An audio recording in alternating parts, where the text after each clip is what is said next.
All right, I am starting right from the top. Actually, I will play. I think we'll see something. No, that's not the one.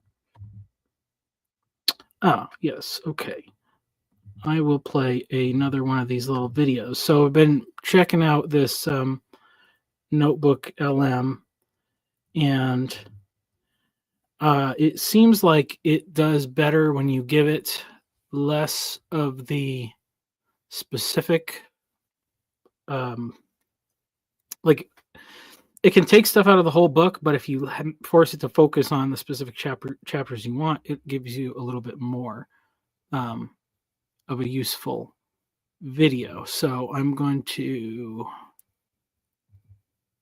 put this here and play it. And this is the first time I'm seeing it, so this will be an exciting experience for everybody.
Seems that the audio is not playing, from what I can tell. I don't know why that is. It seems that the audio is not playing, from what I can tell. Oh. I don't know why that's my phone where I'm testing the stream. So mute that. Mm.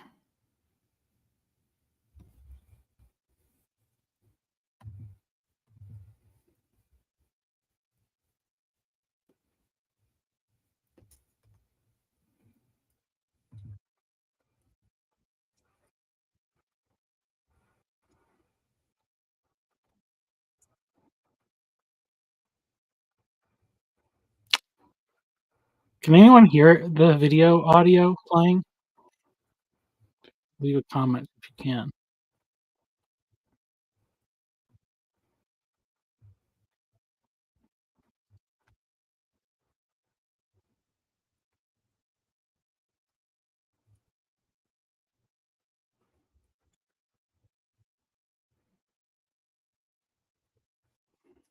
Let me just do this.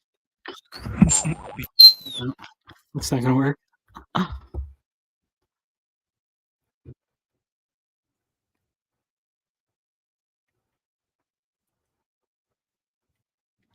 So there is audio, but you can't hear it. So that's annoying. I'll figure out the settings for that. All right. Well,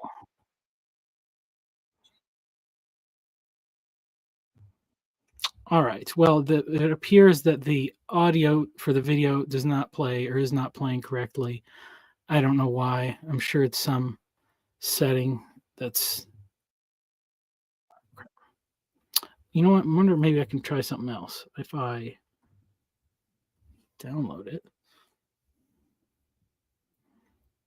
Mhm.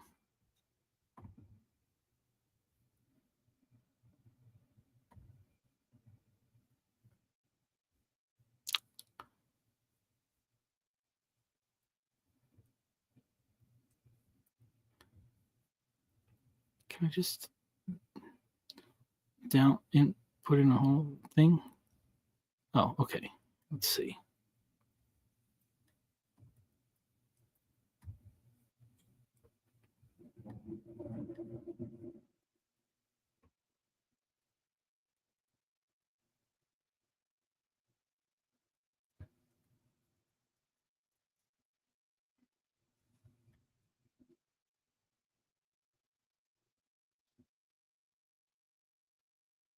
It's sort of working. A thing is spinning. Anyway, so I figured out that if I make videos just of the specific chapters that I want, it stays like more on focus. Uh, but I have to upload separate PDFs to do that, because if I tell it, if it just has the one PDF of the whole book, it'll kind of give me what I want, but then it pulls stuff from the whole book, which is kind of cool because it means that, the ideas are somewhat integrated, but it wasn't really giving me the thing I want. Oh well, okay, well that's uploading, so I'll forget that. And I'll just go ahead to start reading this chapter. I've read a couple of these chapters off stage. This is the last one in this story section. I think it's a little shorter. Yeah. Okay. Chapter 34, Starships, Myths and Stories, Part 6. I do believe that his search, I guess this needs background. Oh, shoot. You know what? I'm not going to do this one because it really is connected to the previous one. So I'll read a different chapter instead.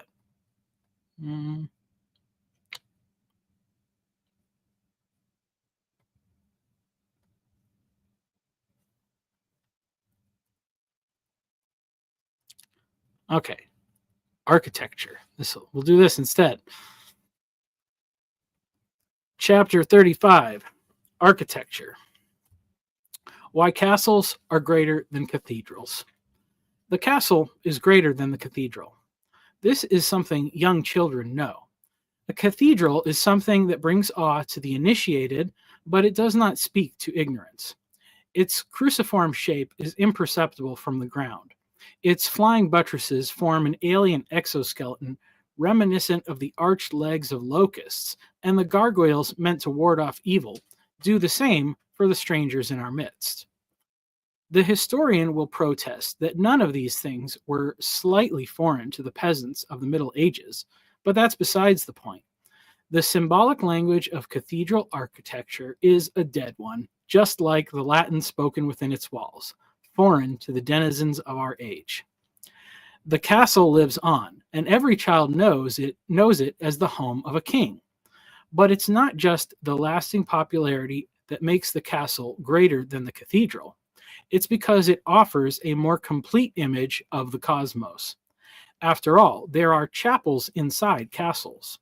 The sacraments and liturgy are present in both, and while the scale of the Mass performed is reduced, the diversity of life within the castle more than makes up for the difference. The liminal space of the cathedral threshold fixes a hard line between the heavenly realm inside and the worldly decay outside. Only the baptized may enter, and only the clergy can approach the innermost areas. You can look at your feet and determine your eternal status, but the chapel within the castle does something completely different. The dividing line between the saved and the lost is not found at the chapel door, but at the outermost gates of the castle. The chapel is an indwelling presence that sanctifies the whole of the castle, like leavening working through 3 measures of flour. The castle is a fractal of nested arenas, the motte and bailey, the courtyard and the keep, and the sacred dwellings within both. Both the chapel and the chamber of the Lord and Lady reside within the keep, 2 most holy places where people are born and born again. And the great hall serves as a holy place, where life-giving supper is shared between all who reside within the walls.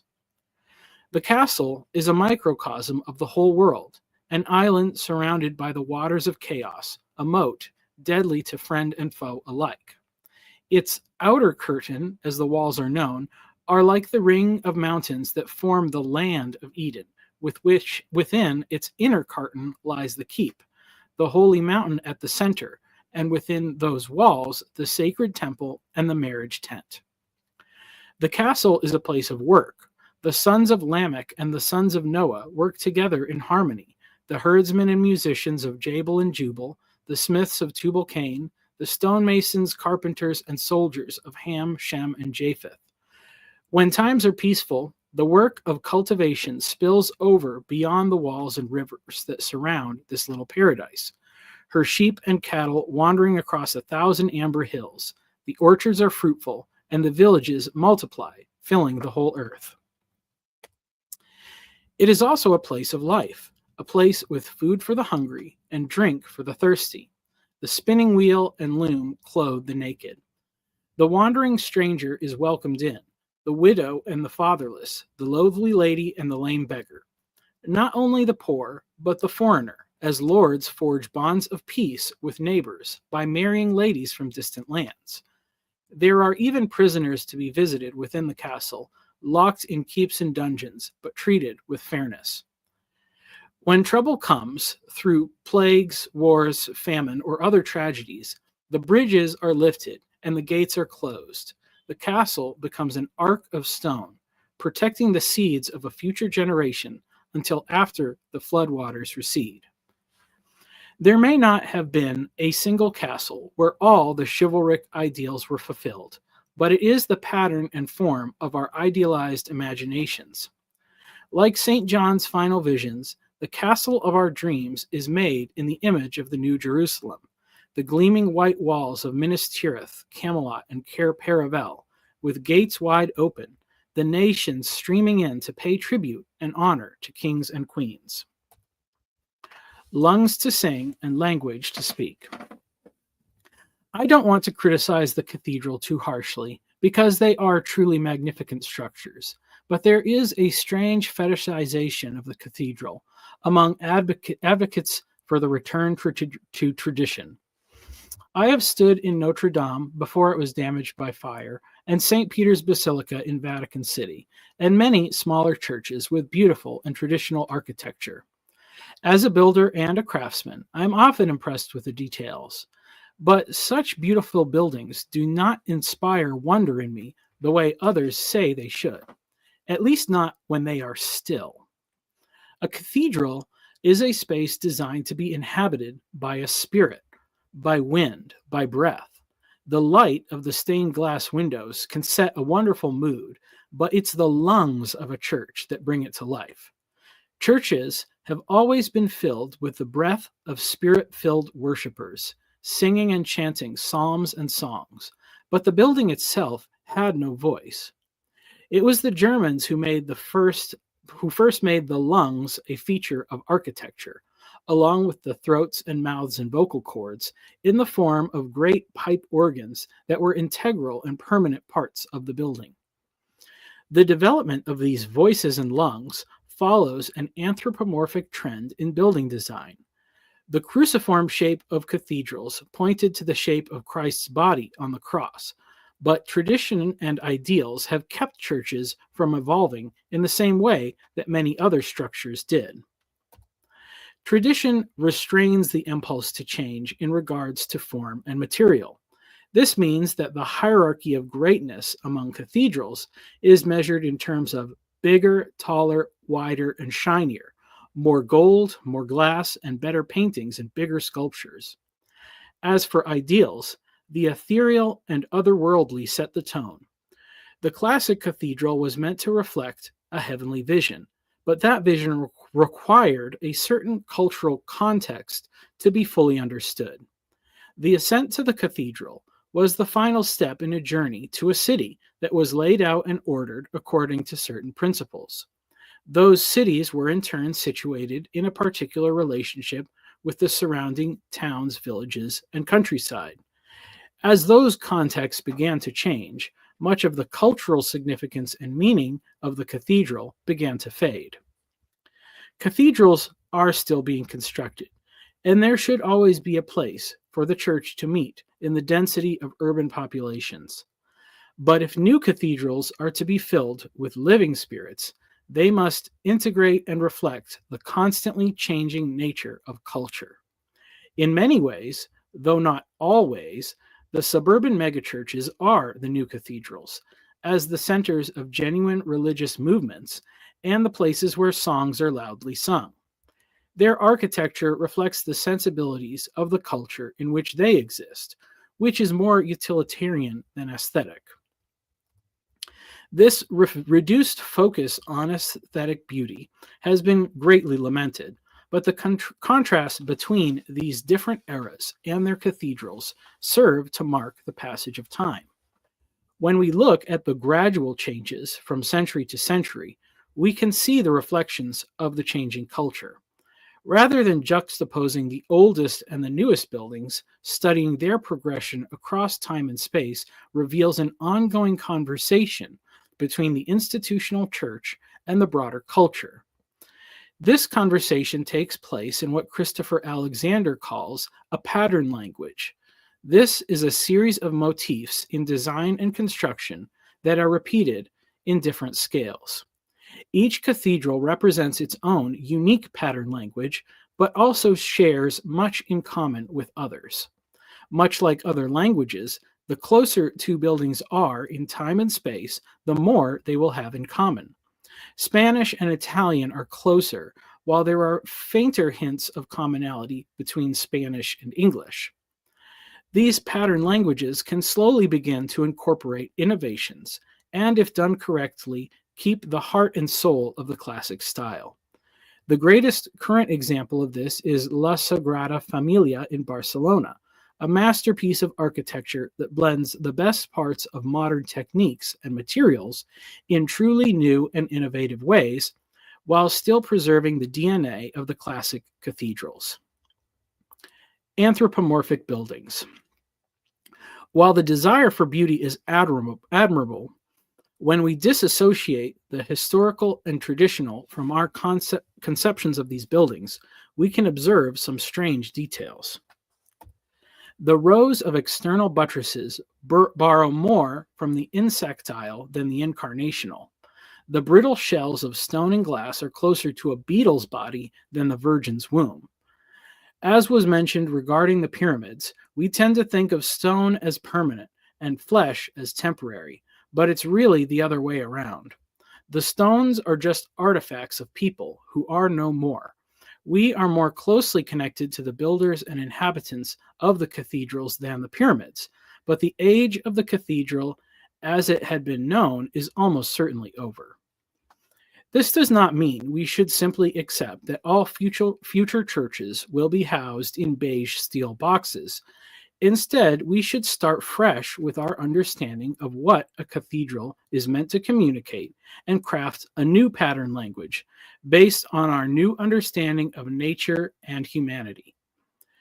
The first point of consideration is the cruciform shape of the building.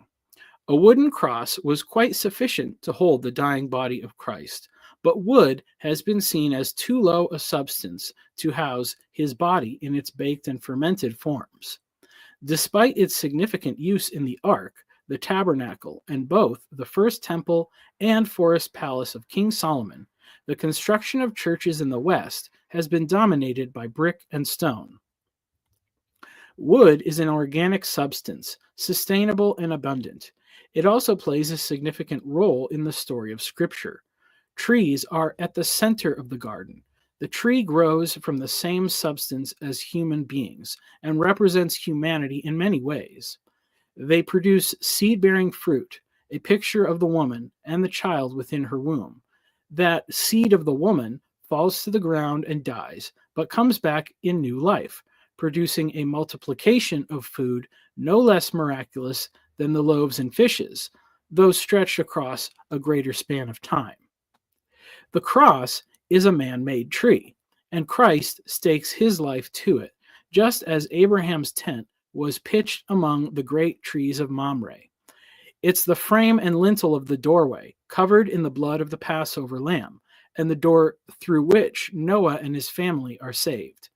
It was God's hands that shut the door, and God's hands that were nailed to the cross. Outside the cold stone walls of the cathedral, the modern domicile has undergone a continuous evolution, becoming more and more similar in form to the human body.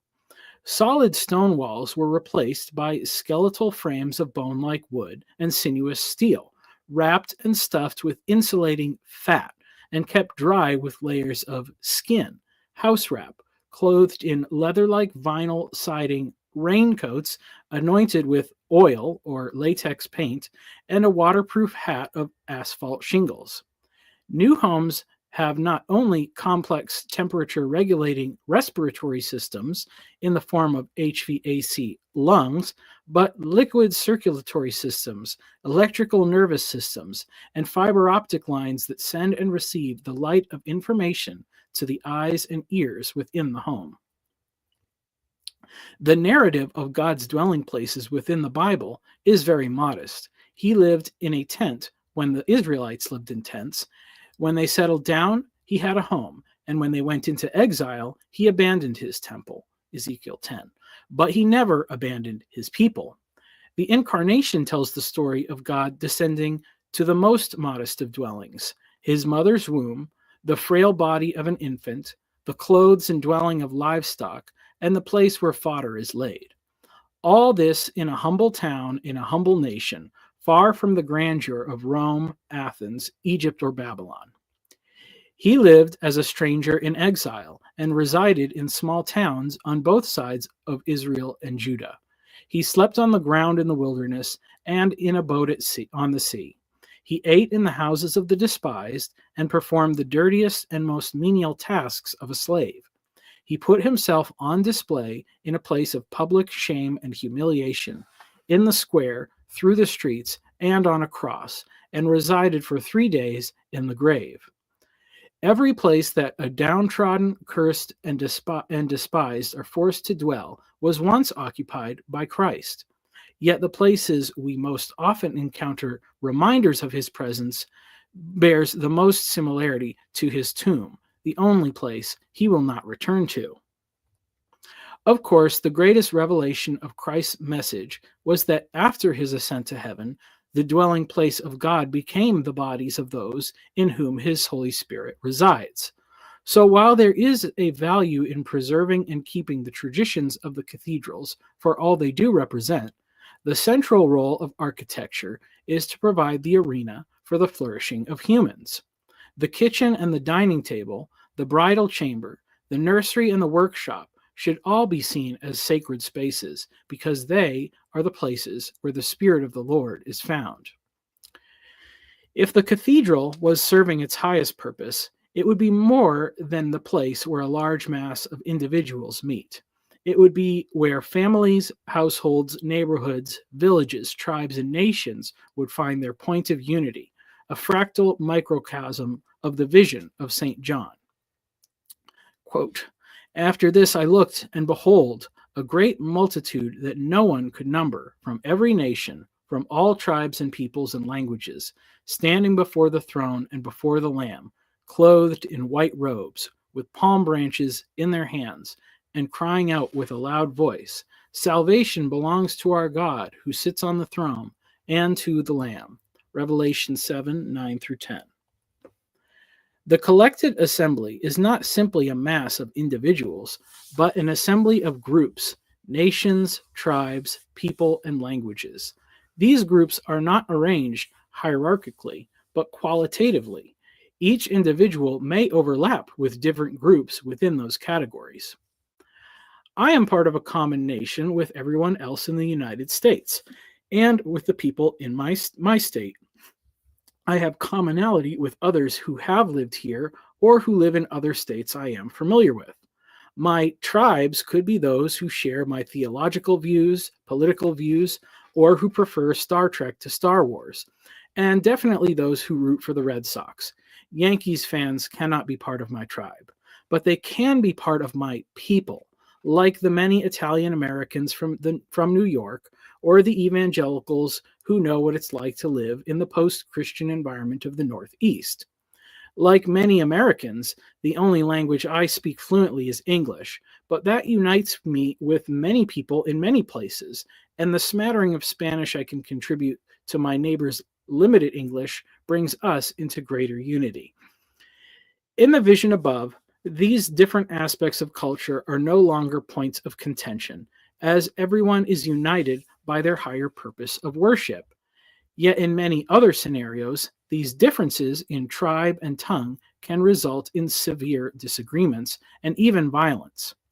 The vision indicates that people can be united despite such differences, and the microcosms of healthy communities that have existed at various times and places prove the point. The idea that different groups of people cannot live together due to their essential nature is false, yet it continuously arises as conflicts emerge at various levels of culture and society. At this current moment, the emphasis on the incompatibility of various people groups is gaining more popularity. This is happening in response to an attempt to force integration at every level of culture. Men are invading the spaces of women, adults are violating the safety of children, the state is inserting politics and cultish practices into the family, and foreign immigrants are being brought in at volumes and concentrations too great to integrate into the existing fabric of society. In response, certain cultural groups are being given permission to exclude on seemingly arbitrary terms, while others are being forbidden from uniting. Pride in deviant sexual identity is culturally ascendant. Pride in traditional family is condemned. Pride in African heritage is ascendant, while pride in European descent is condemned. An important question to ask is where these conflicts are happening. Do we see them in our own neighborhoods, local businesses, or public parks? Perhaps sometimes, but not to the scale that would cause us to seek the elimination of our neighbors. They are much more common in urban environments than suburban and rural, but they are most prevalent of all online, both in digital exchanges and as news witnessed in concentrated form through the lens of algorithmic social media. What causes the same groups to live in harmony in one scenario and antagonism in another? Far more than we realize, the answer is found in architecture. All right, I will read that for a sec. See if anybody's chatting in the comments.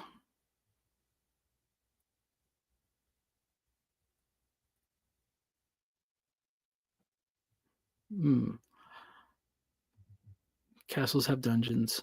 Yes, you need you need to have prisoners so that you can visit prisoners. That's what in that parable where Jesus talks about. Living rooms greater than castles, or are they the castle of the family? Well, the castle is, that's your whole house. The castle has all the rooms. That's the good thing about it. Like it's not a singular space. It's like a cell. It's got all it's irreducibly complex. So PVK is the pastor of the dark web. He is adjacent in a winsome way with San Fran culture. Okay. I always try to point at both sides in all this stuff. So if I am on one side at one part of the chapter, I'm sure I'll be on the other side at another.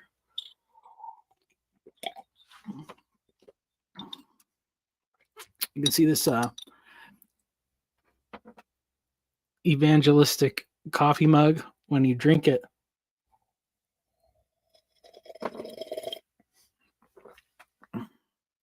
I guess I'm going to drink this way. You can see it says The Chosen, which is where my mom buys all of her Christmas gifts for everybody. So I'm sure I'll have some new swag from there coming soon. All right, get back to it. And anybody can come in at any point if they want, and I will gladly talk to you. Because I'm just going to edit this later to get the reading parts. The timeless way of building. It's incredibly important to keep the overarching vision in the forefront of our imagination, yet to do so requires incredible humility. No one starts life with a grand vision and the means to carry it out. We start in the center of a family and a community, and we have to discover the nature of our environment from the middle out. Anytime an individual or group has gained sufficient power over their environments and culture to do as they wish, they start reshaping things in an image that serves their preference. Consider the Caesars, both famous and infamous. Each one sought to put his own unique mark on the culture and history of the empire. More often than not, this desire to reshape the world resulted in wars, massacres, famines, plagues, and economic depression. None of them had enough foresight to consider all the possible outcomes of their actions. This is also true of the disastrous plans of fascist and communist leaders in the 20th century. The few places not marked with memorials to the tragedies of failed ideological movements are filled with monuments to impractical central planning. Yet, on the other side of this equation, we find the ramshackle ghettos and degenerate poverty of the third world, usually with a few of those giant centrally planned monstrosities in their capitals. Culture repeatedly oscillates between cycles of short-sighted destruction and delusional utopian visions. Yet in between the trash heaps and monuments, pleasant areas emerge and endure. These are the kinds of places that we love to visit on vacation, where the natives are always happy and we are refreshed by participating in the simple rhythms of normal life. These places are characteristic of what Christopher Alexander calls the timeless way of building. It's not about achieving a particular aesthetic style, but about finding the correct balance between form and context. This goes beyond the idea that there is a trade-off between form and function. That dichotomy usually results in pitting utilitarian ideas against vaguely held notions of tradition. We understand the why of function, but we are left with no answers about the form. The utilitarian approach is native to many inventions of modernity, and adornment or aesthetic may only detract from certain designs. But in many other cases, it may be that a certain amount of superfluous adornment is absolutely necessary to find the proper fit. Footnote: a great example I have often contemplated is in the form of electric guitars. Many cheap brands seek to produce copies based on the classic designs of Gibson and Fender, but to avoid lawsuits, they simply change a few details and dimensions. They almost always look awkward and contrived. They have a fakeness about them. But a few brands have been able to consistently apply an aesthetic theme that helps their model emerge as something new. The Ibanez RGs and the ESP Eclipse are clearly recognizable as influenced by Stratocasters and Les Pauls, but they have enough of their own elements to stand apart as something different. They reflect aesthetically the advancement in function that came from decades of innovation in materials and manufacturing. End footnote. In his book, A Pattern Language, Alexander begins by casting a vision that is sufficiently great to give us direction, while allowing the freedom to progress through whatever circumstances we find ourselves in. Quote, "We begin with that part of the language which defines a town or community. These patterns can never be designed or built in one fell swoop, but patient piecemeal growth, designed in such a way that every individual act is always helping to create or generate these larger global patterns, will slowly and surely, over the years, make a community that has these global patterns in it." As he begins to describe the patterns that make up this language of architecture, he starts on the grandest scale with the first pattern called independent regions. These regions are something akin to nations, though the author makes a distinction from the current set of nation states. Quote, "Metropolitan regions will not come to balance until each one is small and autonomous enough to be an independent sphere of culture. There are four separate arguments which have led us to this conclusion. 1, the nature and limits of human government. 2, equity among regions in a world community. 3, regional planning considerations. And 4, support for the intensity and diversity of human cultures." End quote. I think he expounds on the reasons behind this, things which have been articulated other places and in other ways throughout this book. Quote, "It is not hard to see why the government of a region becomes less and less manageable with size. In a population of n persons, there are of the order of n squared person-to-person links needed to keep channels of communication open. Naturally, when n goes beyond a certain limit, the channels of communication needed for democracy and justice and information are simply too clogged and too complex. Bureaucracy overwhelms human processes. And of course, as n grows, the number of levels in the hierarchy of government increases too. In small countries like Denmark, there are so few levels that any private citizen can have access to the Minister of Education.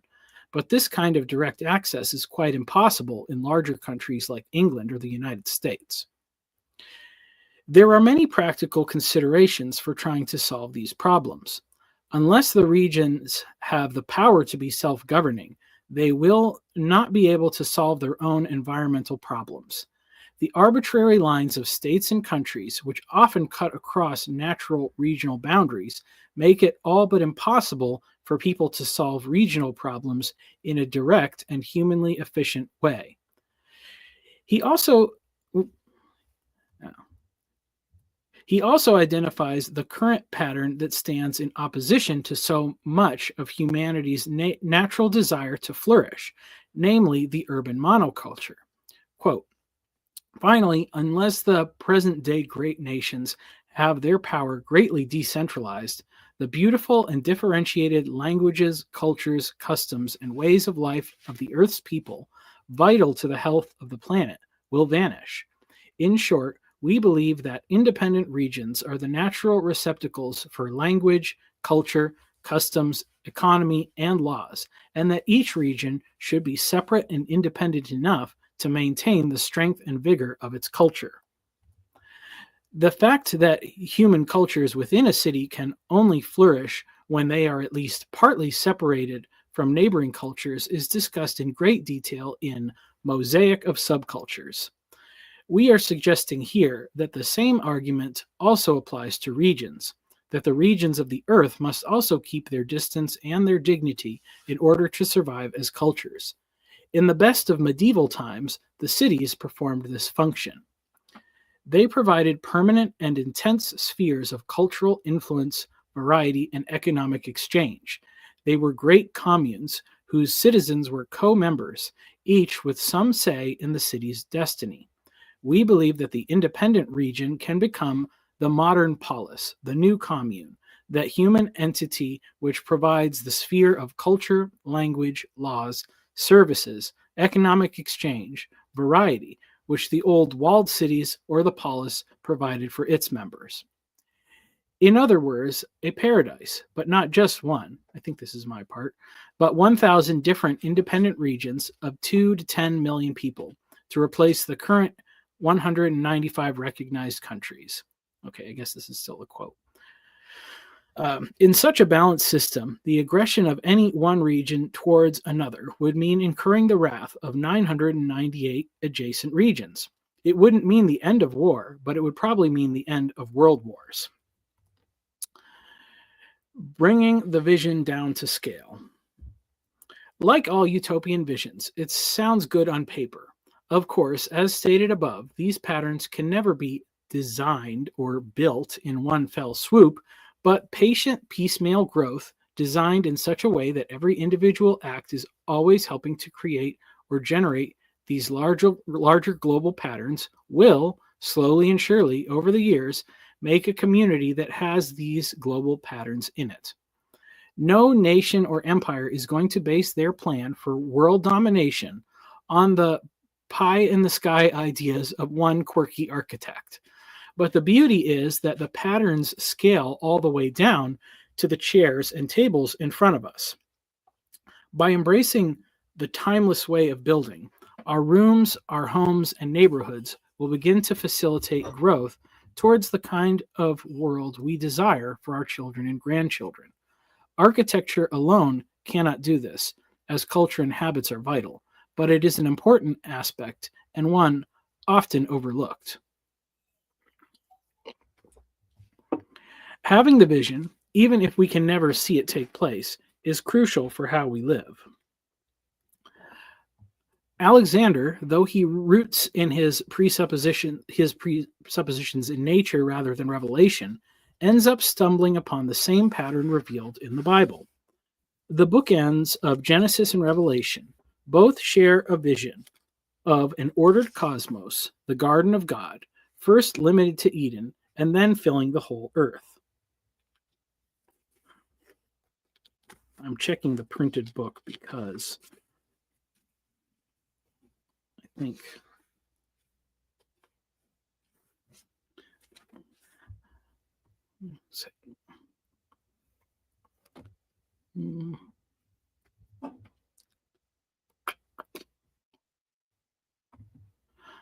checking my printed book because when I change it from this vertical orientation to the horizontal one, it messes up all the block quotes, and I can't, since there's no quotation marks, I can't tell what parts are mine and which parts are something else. So, okay, so this will make it easier then. Bringing the vision down to scale. No, okay, I read that page. All right. The vision of 1,000 independent regions living in harmony is too far out for us to comprehend. But that vision can sustain us as we begin to transform our trash heaps into gardens and cities. The vision becomes plausible because it can also speak to the smallest environments. As an example, the introduction describes the design of a seating areas based on pattern 167, 6-foot balcony, which contains the following wisdom. Balconies and porches which are less than 6 feet deep are hardly ever used. Balconies and porches are often made very small to save money, but when they are too small, they might just as well not be there. A balcony is first used properly when there is enough room for 2 or 3 people to sit in a small group with room to stretch their legs and room for a small table where they can set down glasses, cups, and the newspaper. No balcony works if it is so narrow that people have to sit in a row facing outward. The critical size is hard to determine, but it is at least 6 feet. Our observations make it clear that the difference between deep balconies and those which are not deep enough is simply astonishing. In our experience, almost no balconies at all, which are 3 or 4 feet deep, manage to gather life to them or get used, and almost no balconies which are more than 6 feet deep are not used. The drawing, which I have reproduced here, shows why. A 6-foot deep porch or balcony can accommodate a small cafe table and enough chairs for 2 or 4 people to easily have a conversation. This design element is rooted not merely in human nature, but human biology. Our size and the proximity in which we feel comfortable and at ease means that a certain spatial arena is a prerequisite for fruitful conversation. The pattern contains other considerations, such as enclosure and being recessed, that can make a space more or less ideal. But just consider the difference between neighborhoods where people are more apt to sit outside while drinking coffee or reading versus those that require all activities to happen indoors. In the first, neighbors may gradually begin to recognize each other, while in the other, people could go months and years without seeing a single soul. The fractal nature of these patterns is present at every level. Those that require the approval of state governors, city planners, and town councils may be more difficult to adopt. But if the influence of these ideas can emerge outward, starting from individual homes and neighborhoods, they may eventually gain enough cachet to inspire the design of future villages, towns, and cities. But we can explore the scale on lower levels as well. A 6-foot balcony may be a fine place to read a book, but nothing will incentivize a person to go outside and read the book that they want more than a book they want to read.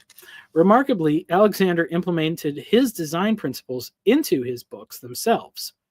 A pattern language has an internal system to help construct vocabularies of patterns to understand their purpose and how they interact. Quote, for convenience and clarity, each pattern has the same format. First, there is a picture, which shows an archetypal example of that pattern. Second, after the picture, each pattern has an introductory paragraph, which sets the context for the pattern by explaining how it helps to complete certain larger patterns. Then there are 3 diamonds to mark the beginning of the problem. After the diamonds, there is a headline in bold type. This headline gives the essence of the problem in 1 or 2 sentences. After the headline comes the body of the problem. This is the longest section. It describes the empirical background of the pattern, the evidence for its validity, the range of different ways the pattern can be manifested in a building, and so on. Then, again, in bold type, like the headline, is the solution, the heart of the pattern, which describes the field of physical and social relationships which are required to solve the stated problem in the stated context. This solution is always stated in the form of an instruction, so that you know exactly what you need to do to build the pattern. Then, after the solution, there is a diagram which shows the solution in the form of a diagram with labels to indicate its main components. After the diagram, another 3 diamonds to show that the main body of the pattern is finished. And finally, after the diamonds, there is a paragraph which ties the pattern to all those smaller patterns in the language which are needed to complete this pattern, to embellish it, to fill it out. This thoughtful approach to editing, which I have set out to emulate in this volume, although it doesn't show up on the screen, but it is in the printed version, makes the book eminently more useful. It recognizes a book as an arenic context, a vehicle for conveying information. If it is laid out in a way that repulses the reader, bores them, or makes their eyes hurt from bad layout and tiny text, it doesn't matter how great the information contained within may be. It's a failure in executing its purpose to convey knowledge from the page to the reader. In his other volume, The Timeless Way of Building, Alexander employs a similar yet different fractal pattern. The book is designed with many paragraphs written in italics. These form the core principles of the volume, and the plain text expounds on the ideas, providing examples in context. The brief statement on reading this book makes the purpose clear. Quote, what lies in this book is perhaps more important as a whole than in its details. If you only have an hour to spend on it, it makes much more sense to read the whole book roughly in that hour than to read only the first 2 chapters in detail. For this reason, I have arranged each chapter in such a way that you can read the whole chapter in a couple of minutes simply by reading the headlines which are in italics. If you read the beginning and end of every chapter and the italic headlines that lie between them, turning the page almost as fast as you can, you will be able to get the overall structure of the book in less than an hour. Then, if you want to go into detail, you will know where to go, but always in the context of the whole. Hearing about this novel approach to writing was one of the things that intrigued me enough to pick up a copy. When I began reading, I discovered an even more compressed fractal of this whole in the detailed table of contents, a 7-page section that contains the epigraph of each chapter, a single paragraph that summarizes the whole, and when placed among the others, forms a coherent image of the entire book that can be read in a few minutes. The kernel of the way. Let's check.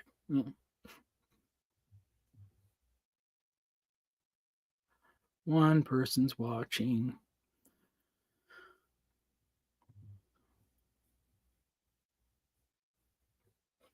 PPK stream doesn't start for a little while, right? Anyway.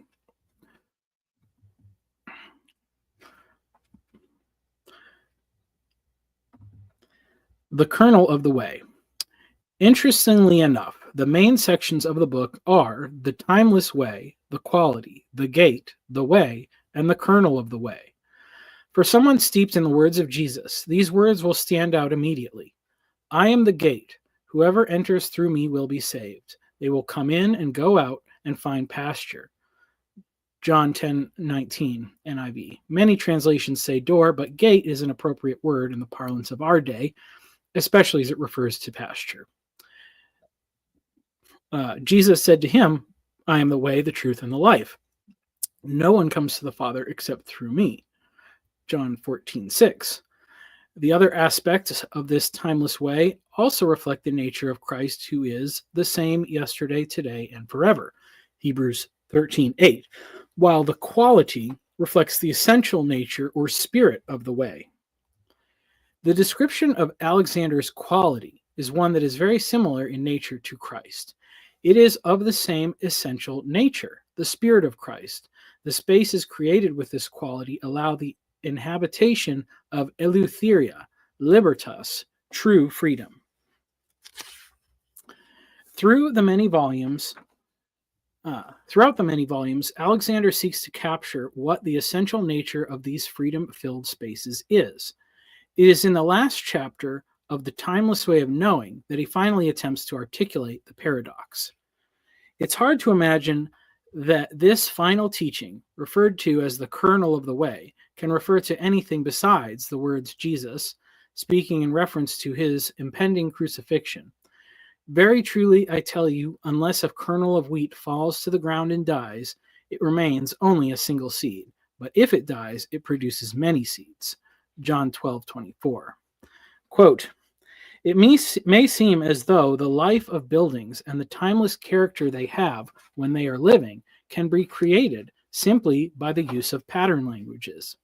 If the people have a living language, it seems that what emerges from their acts of building will be alive. It seems as though the life of towns can be created simply by the use of languages. And yet, we wonder, can it be so simple? Can any process really generate the nameless quality which stirs the heart of nature? Can any theory be so powerful? These doubts are right. There is a kernel at the center of the timeless way, a central teaching, which I have not described till now. The essence of this kernel is the fact that we can only make a building live when we are egoless. Imagine, for example, blue tiles, white fountains, birds' nests under the arcades, yellow paint, fresh scrubbed woodwork, ornaments around the edge of the roof, red flowers in bushes round the entrance, great windows filled with cushions, flower pots where seedlings are growing, and a broom hanging on the wall, pinnacles high in the sky, the vaults of the building catching the light of the sun, deep shadows in the alcoves around the building edge. The beauty of this place, the quality which touches us, the thing which makes it live, is, above all, that it is carefree, that it is innocent. This innocence will only come about when people honestly forget themselves. It goes without saying that the vast steel and glass and concrete structures of our famous architects do not have this quality. It goes without saying that the mass-produced development houses built by big developers do not have this quality. But it is true that even the more natural architects like Frank Lloyd Wright and Alvar Aalto also do not reach this quality.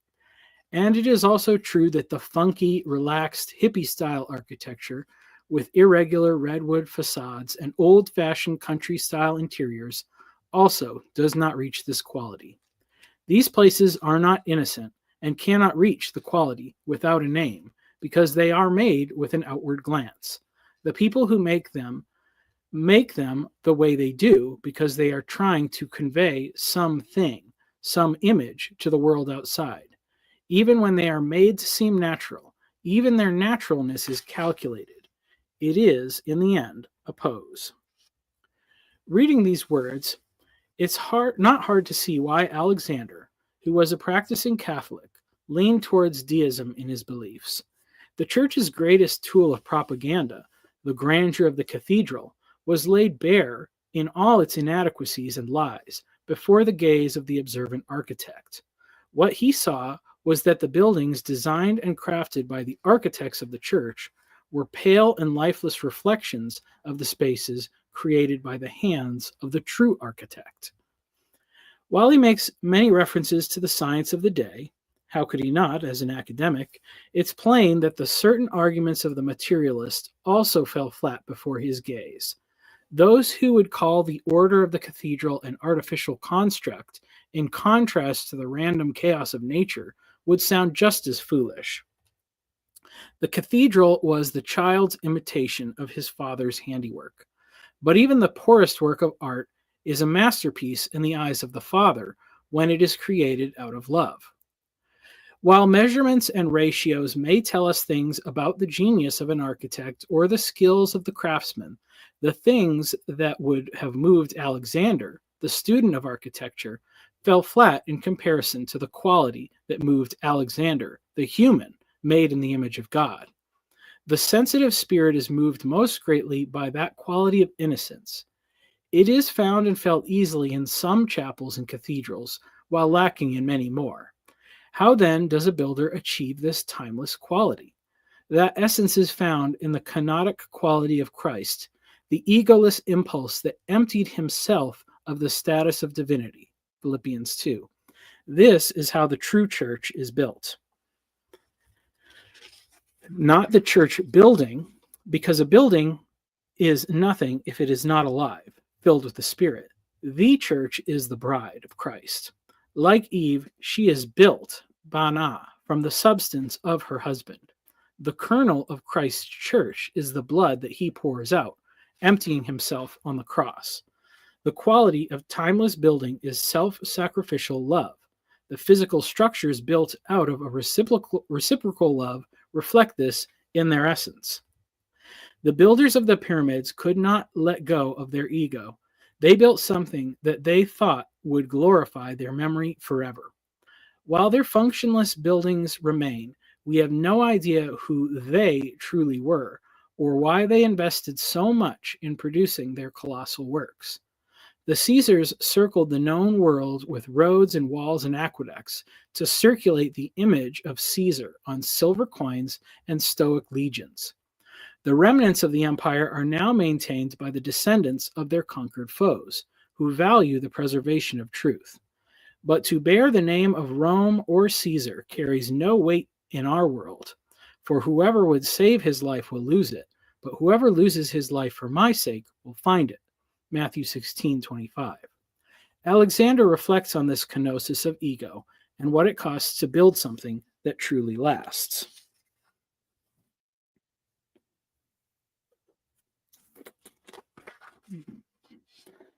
Quote, to make a building egoless like this, the builder must let go of all his willful images and start with a void.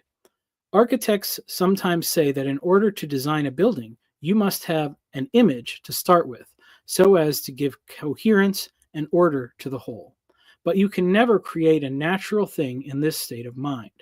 If you have an idea and try to add the patterns to it, the idea controls, distorts, makes artificial the work which the patterns themselves are trying to do in your mind. Instead, you must start with nothing in your mind. You are able to do this only when you no longer fear that nothing will happen, and you can therefore afford to let go of your images.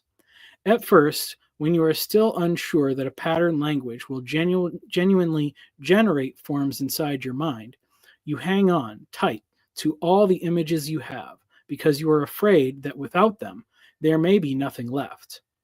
Once you learn that the pattern language and the sight together will genuinely generate form inside your mind from nothing, you can trust yourself to let go of your images entirely. End quote.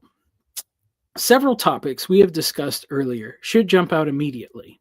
What is the role of images? If the image is necessary to our creation, what is made will only be an idol. The image and the idea must be sacrificed.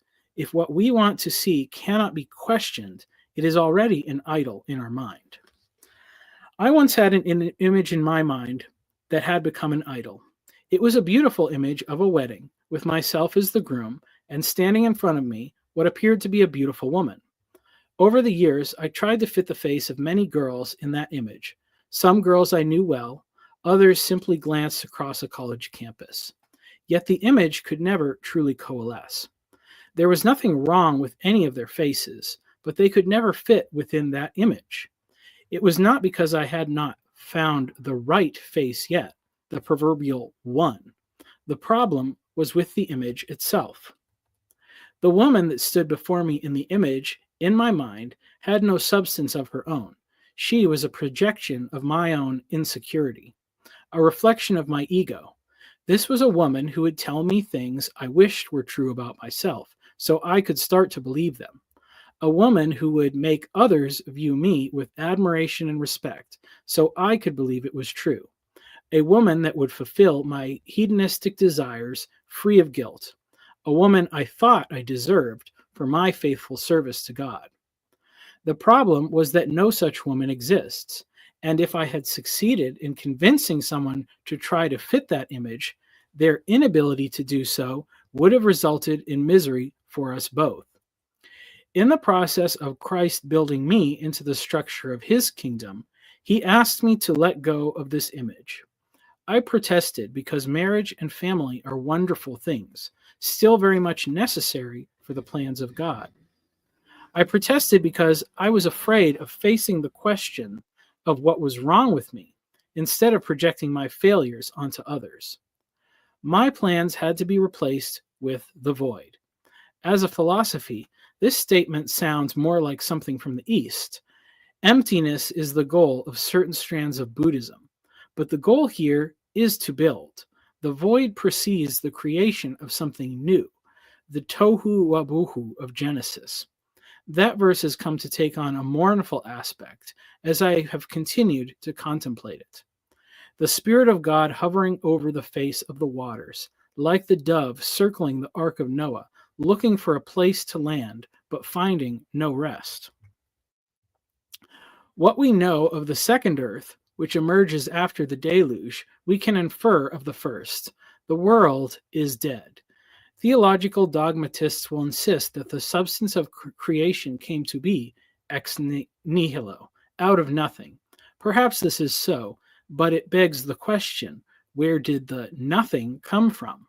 If we follow the pattern of subsequent creations, man from the earth, woman out of man, seed out of fruit, and the child out of the woman, we would be led to believe that the first act of creation, the creation of the something we call matter, comes out of a void, a wound in the side of the Creator.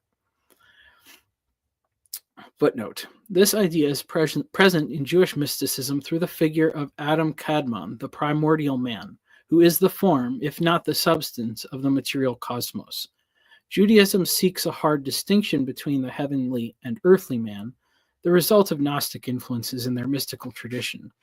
Death seems to be a necessary component of such creation and mirrors the imagery of other creation myths, such as the Enuma Elish, which conflates the waters of chaos with the goddess Tiamat, a dragon whose corpse is used to create the heavens and the earth.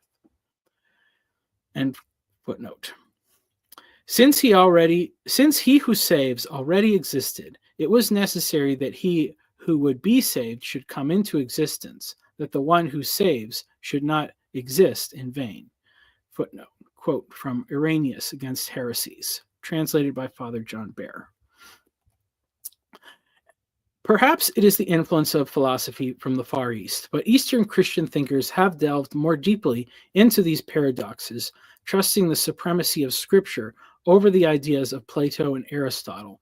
They have wrestled with the doctrine of creation more fruitful than my own traditions. Father Aidan Kimmel articulates many of the same ideas quite well. Quote, few have ever concluded that because Jesus died on a cross for the sins of the world, therefore God had to bring humanity into existence. Otherwise, there would be no Savior. Redemption belongs to the act of divine creation. Because Jesus, therefore Adam, the logic turns our heads upside down. Referencing the passages of Revelations 13:8, Colossians 1:13 through 17, and John 8 through 58, he continues, How is the lamb slain from the foundation of the world when the crucifixion took place in AD 33? How can St. Paul say that the world is created through and by the man Jesus? What does the Son of God mean when he declares that he existed before his birth, before Abraham, before Adam? The mysteries of the cross, writes Father George Florovsky, begins in eternity, in the sanctuary of the Holy Trinity, unapproachable for creatures.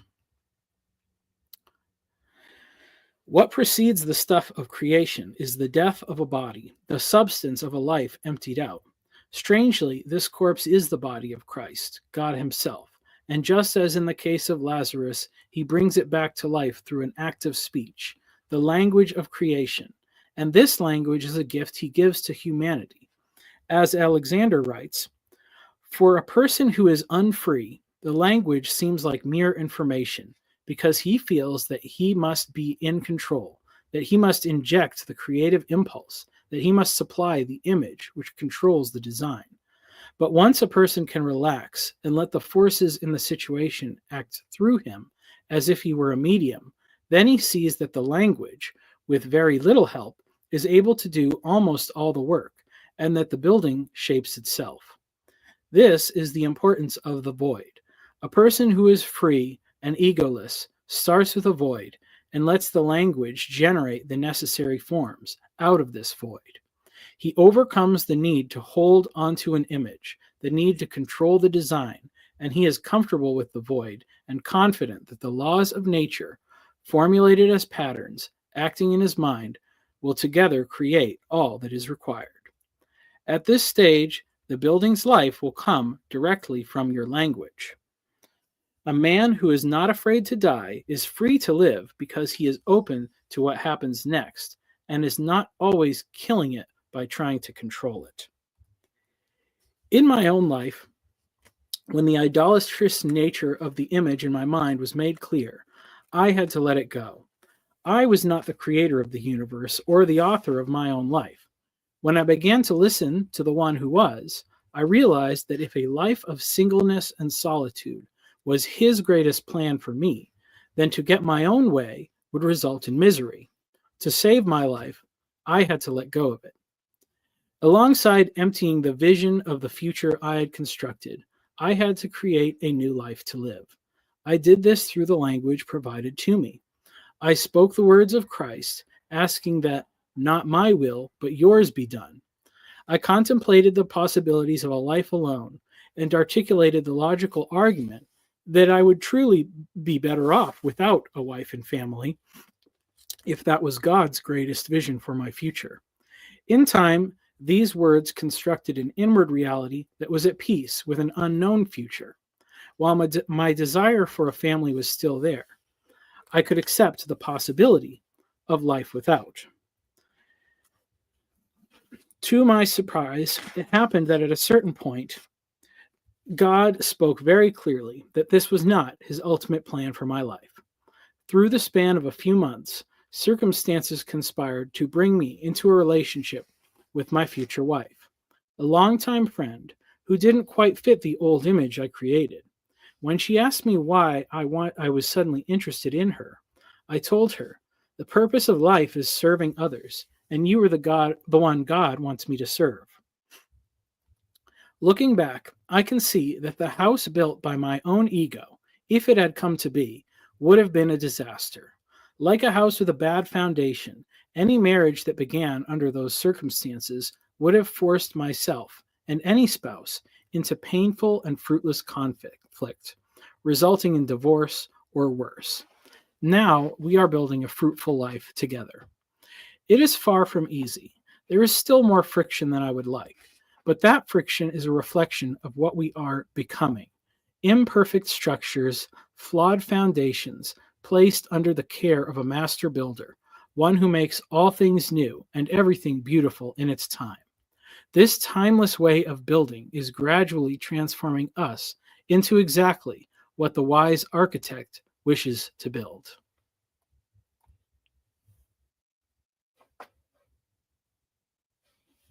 And that's the end of the chapter. And there are 3 people watching. So I will remove this. If anybody wants to chat for a few minutes or whatever, that's cool.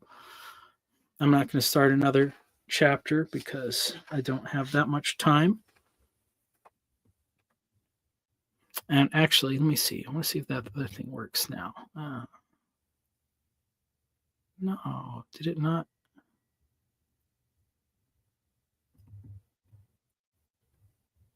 Did it not go in there?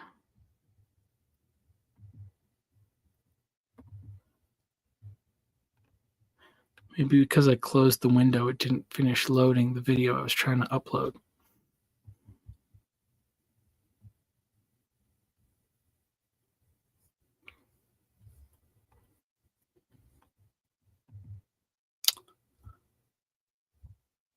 There is other cool things here. There are these mind maps you can make, and it's kind of hard to see. Let me see here.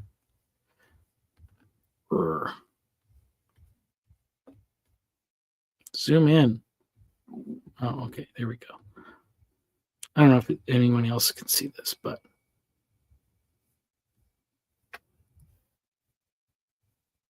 nope. That wasn't what I wanted it to do. This is like another one that it made that anyway, let's see. Okay. Cultural renewal framework. Principles, decline, and restoration. So let's see. Cultural decline and virtue crises. I don't want it to do that. I don't know how to use this app. I'm just learning it. Erosion of core values.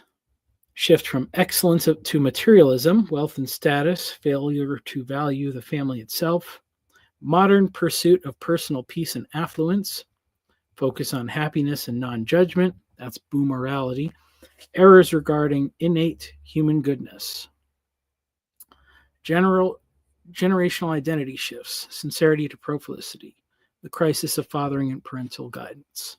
So that's the cultural decline and virtue crisis.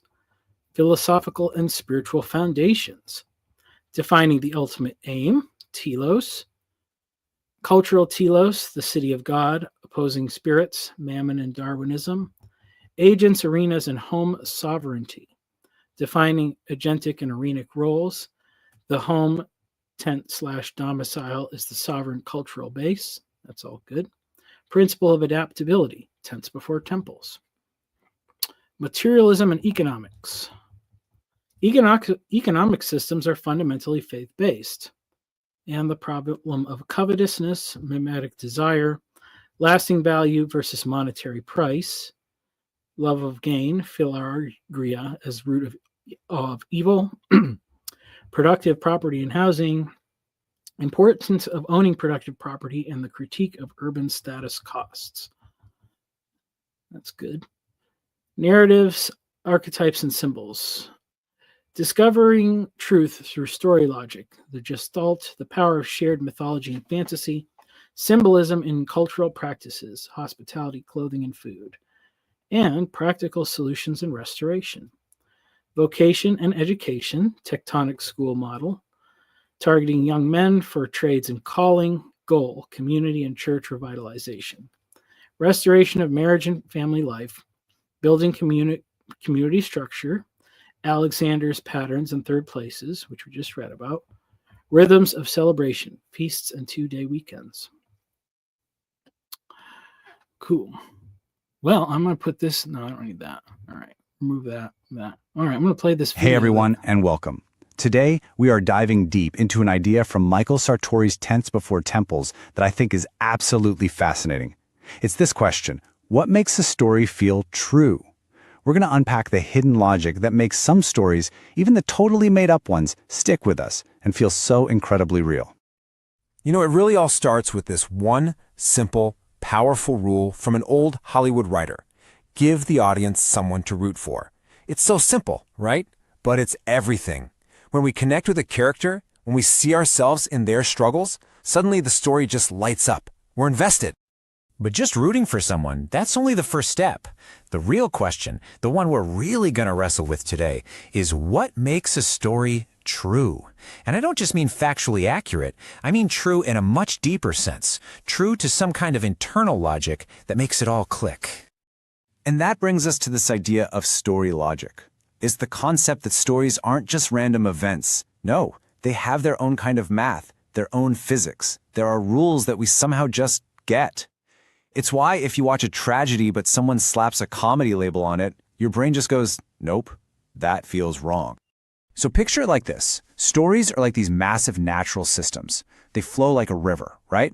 And that river can branch off into different streams. Maybe one is a comedy, another's a tragedy, but they are all following this logical, almost inevitable course down to the same ocean. Okay, so if stories have this built-in logic, then what's at the very center of it all?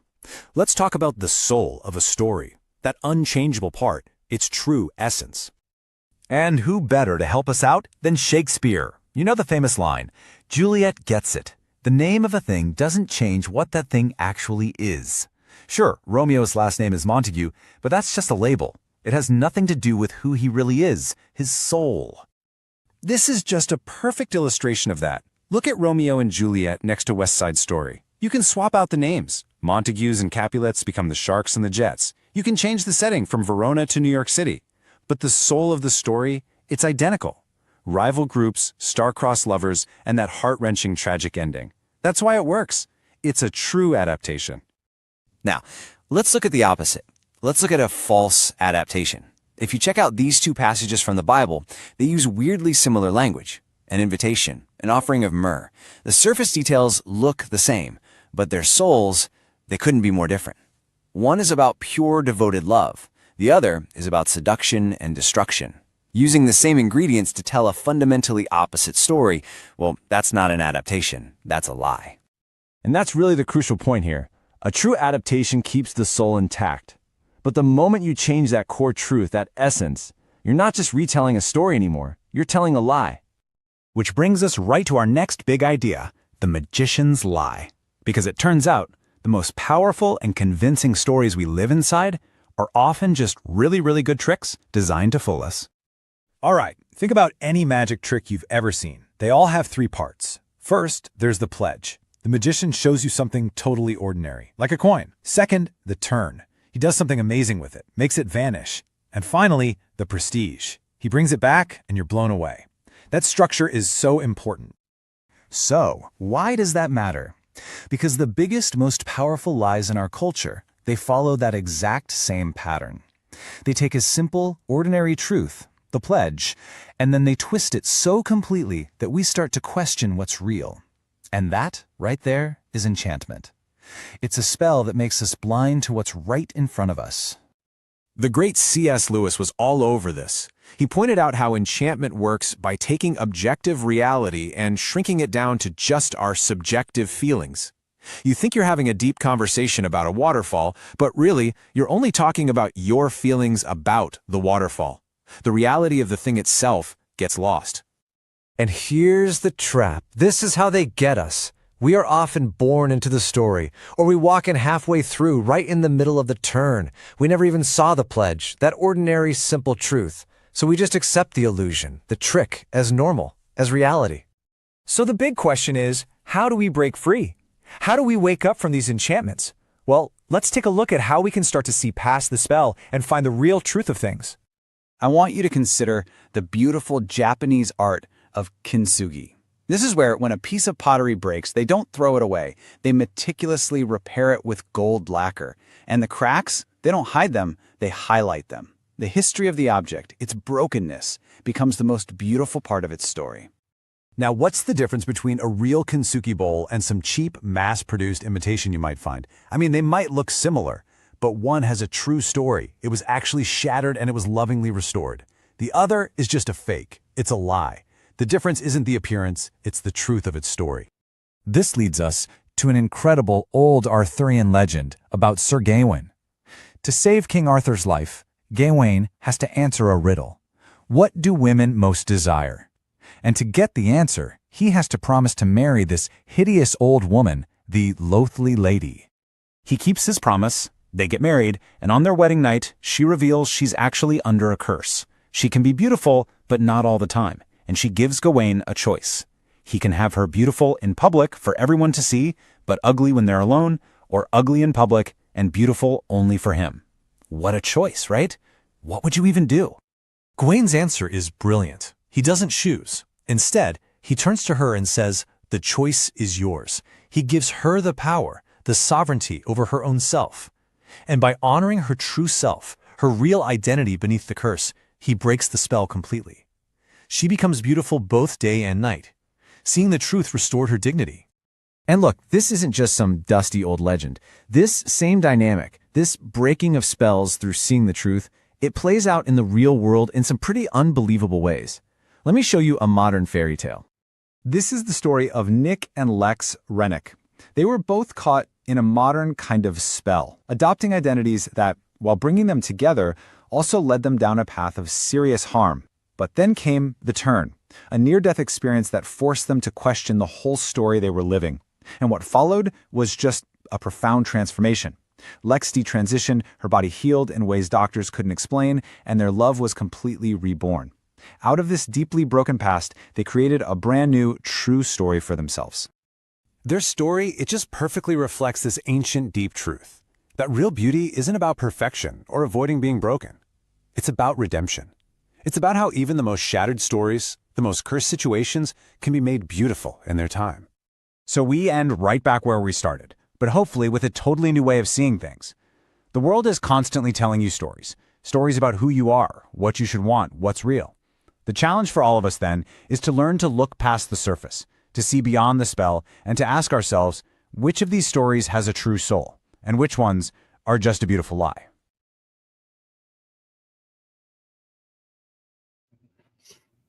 Well, it was pretty good. That was the first time I saw it. I'm glad they didn't wokeify it or whatever, because it's Google. Well, it doesn't appear anyone. Well, I don't know. Is anybody else going to come on or anything? Probably not. PBK's live stream's probably going to start, right? Is he on today? I'm assuming he is. Maybe if he's not, then I'll do something. But I guess I could just check that out too.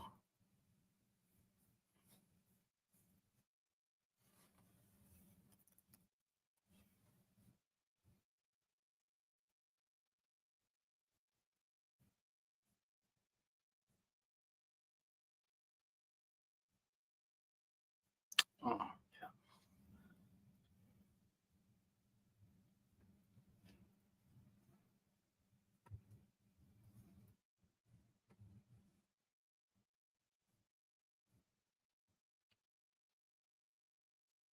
No live stream for today?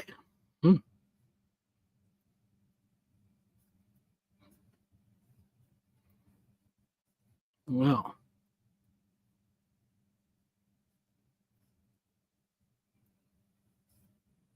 interesting. Maybe people are over at Rigel's.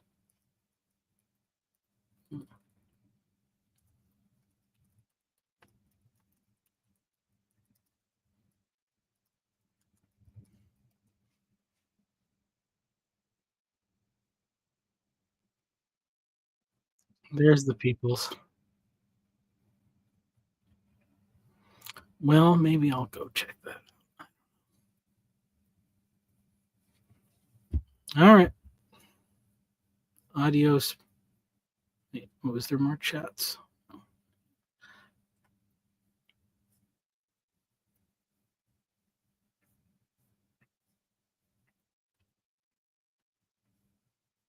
Oh, comments.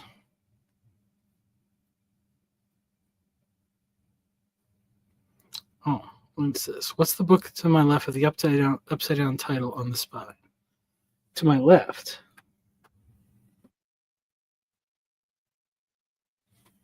I don't know. Oh, this one?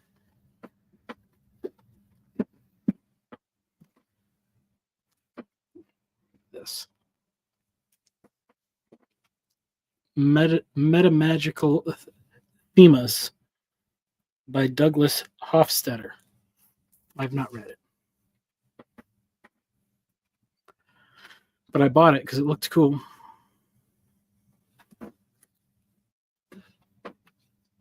I like to buy books even if I don't read them, because sometimes just knowing a book exists inspires you in some interesting way.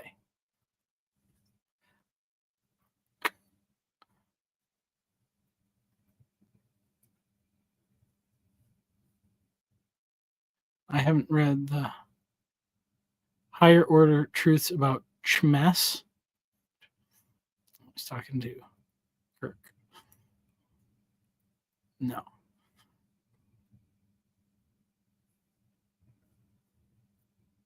Well,